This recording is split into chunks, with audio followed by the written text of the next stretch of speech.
to the savage culture. That's right, savage culture, y'all. What's going on? I guess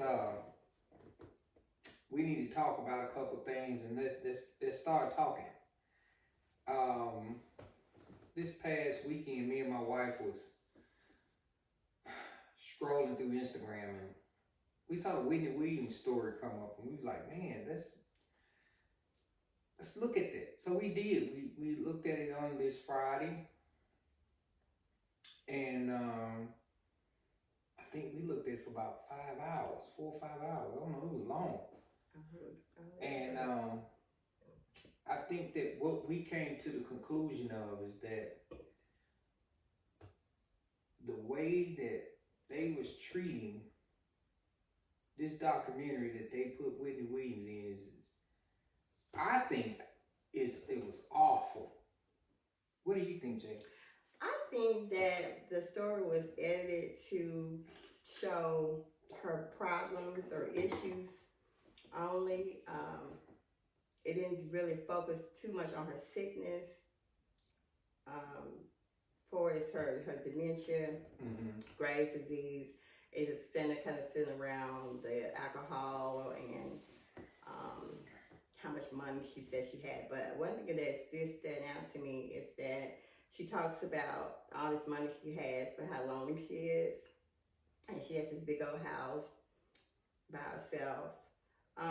So I think a lot of her issues is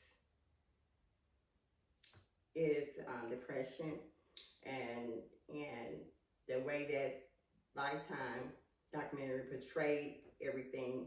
I don't think it was a really good look. And I kind of understand what the publicist was saying on the Shade Room when she said that she didn't sign up to be a part of something like that. And Whitney wouldn't be happy to know how, I guess, the documentary was released or edited by the network. In a way that I was not happy with the documentary, but I was kind of happy with the documentary. I think the errors that they made by like having people showing they didn't do this in Surviving R.Kelly, by the way. They had the actual cameramans. They were showing the cameramans more. They did it on purpose. I think so. If you ever looked at the documentary, you look at Surviving R.Kelly documentary, you look at this documentary. This documentary was showing more of, and it's the production company, not Lifetime per Whoever se. production company they use, I don't even know what production. I don't know, but they showed more of the cameraman. They made it look more real than unreal because they had added the camera people involved a little bit more in this documentary. Not as so when we was in Surviving R.Kelly. They did not do the have the camera people more involved. So that made me feel the documentary was more genuine. It didn't make it feel like it was, scripted, maybe. Scripted, yeah. It made it feel more genuine. And I think that overall, the documentary was put together a little bit better. But overall, I think they put it together well, but they didn't portray her right in the documentary. I feel a lot of people feel that way. With whatever the end goal they were looking for, I don't think that the majority of the public received it as them trying to shine her in a more positive light. Right. Yeah. Jay, the next thing I feel about the documentary and how genuine I think that they kind of, even on when they was in the Escalade and the driver got in, he said, man, I've been fired 3 or 4 times. And twice. Yeah, too many. I thought he said 3 or 4 times. That's what I heard. But when they was going through the New York, and she said, "Tell me about the Whitney Williams show," and then she would go back and say the other show. Then she'd come back and say Whitney Williams show. So she was kind of confused. I don't know if they saw it or not. But then she said the smoke shop is right around the corner from the Whitney Williams show. So the smoke shop they was at is the smoke shop. Right. So, and she said they would know what I want. And she came back, that ain't the right one. But she was very rude. What was your take on that? I think part of her dementia, and is kicking in at full force. I don't know her personally from how she was before then, but I do know that some things that she was said about our family in regards to our other situation with our daughter and family. I didn't You know, like she it, was. but I don't wish her demise on her. Although I didn't like a lot of things that she said. You know, sometimes people say karma come back on you. I'm not gonna say that. What I'm gonna say is that we need to stay in prayer for her family and stay in prayer for her. Even if somebody come and strike you wrong and do say things wrong about your family, which she trying to kind of correct it a little bit on coming back on the Whitney Williams show days later, because yeah, she did. Okay. And you know, I don't know if it was because she was in the process of doing, they said they were going to do some type of story on Whitney Williams. I remember they was talking about that. So that could have been the error of her trying to correct herself. Now, you know, she said she went over Robert's house, her and her husband, and she was, you know, he said Robert poured her a drink and, you know, told her everything. Right. You know, everything. And she said, I mean everything. Exactly. Like, and really? I don't think he told her everything. Couldn't have. But it's always two sides to a story. It can be three sides to a story. And the deal is that, you know, when you're in TV, you know, your job is to try to bring excitement, drama, all that. And, you know, and I think that's what the character of her was, to try to bring some excitement. You know, Robert, the story of us, other people, and Robert, and other situations that, you know, whether they're true or not true.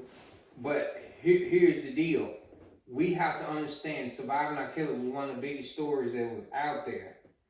And she felt that it wouldn't be no better platform to tell her story was on Lifetime. I can guarantee you that. So that's the reason why she wanted to do Lifetime. And with Joycelyn, I feel that Joycelyn did not know that how our story did not cohere with other people's story. Right. Exactly. With other families or other young ladies. Or our motive is to do one thing. When we went into the store with Lifetime and the production company, we wanted to make sure our daughter was fine, healthy, and okay. We had nothing to do with whatever any other family has done. We had nothing to do with any other people, period. We just wanted to find out what was going on in our daughter, and our story was our story. Right. We didn't know about other people's lives or whatever they was doing behind the scenes, or whatever. That just wasn't us. Right. And we said it today. You know, we don't even want to talk about those people, wherever they may be.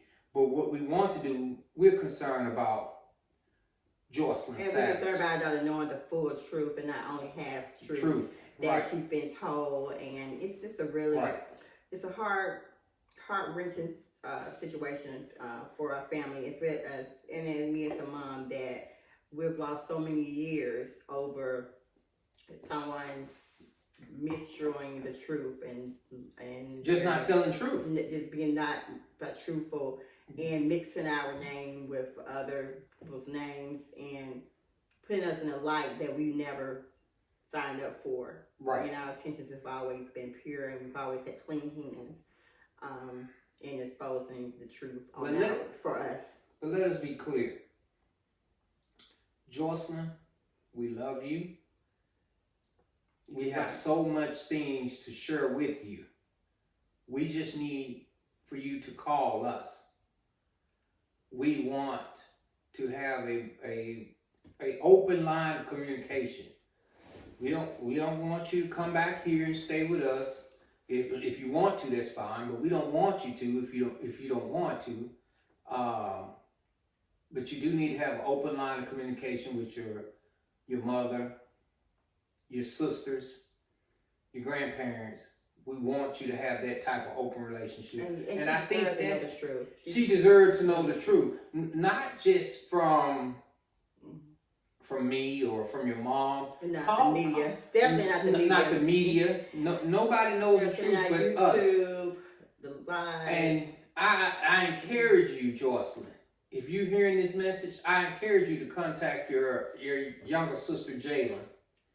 I encourage you to contact her because she's the closest thing to you. And she loves you a lot. I don't want you to contact me. I don't want you to contact your mom, unless you want to contact your mom. But I do encourage you to contact your younger sister, Jalen. She loves you. We all love you. But we want you to just know the truth. And I'm pretty sure she can have that one-on-one conversation with you. I am still encouraging the situation of me having a sit down with Robert Sylvester Kelly. I'm in the works of trying to get that done. And tell why we were trying to get that done. Because we want the truth to come out. Period. That's what we want. We want to have the whole entire truth to come out about us. And what he was maybe told about us. What he may have been told about us. Not the things that we said that right. happened, but what he was told by third parties about us. Right. That may reflect it and were told to you in error. Exactly. So we want to sit down. We're going to do more taping. We're going to do more real things. We talked about the Whitney Williams story. We're going to talk a little bit more about our story, more detail. But this is the Savage culture. Yeah. This is what we are, and this is who we are. We won't change for nobody. Yeah. Because we are the Savage culture. So yeah, we're going to get back with you, right? And I encourage anyone who, we have, like you said, we've been on YouTube like since 2013. But we haven't been active in like the last 3 years or so. So please subscribe to the new channel, Savage Culture. Got some exciting things to tell you all guys what I've been working on last year or so. Tim has been working on, and just subscribe to the channel and you won't be disappointed. Hey, no, we can't say we won't be disappointed, but what we can say is you're going to get what you get because you're listening to the Savage Culture. Yeah, and if I'm on the Savage Culture, you won't be disappointed. I ain't going to say it. I'll holler at you.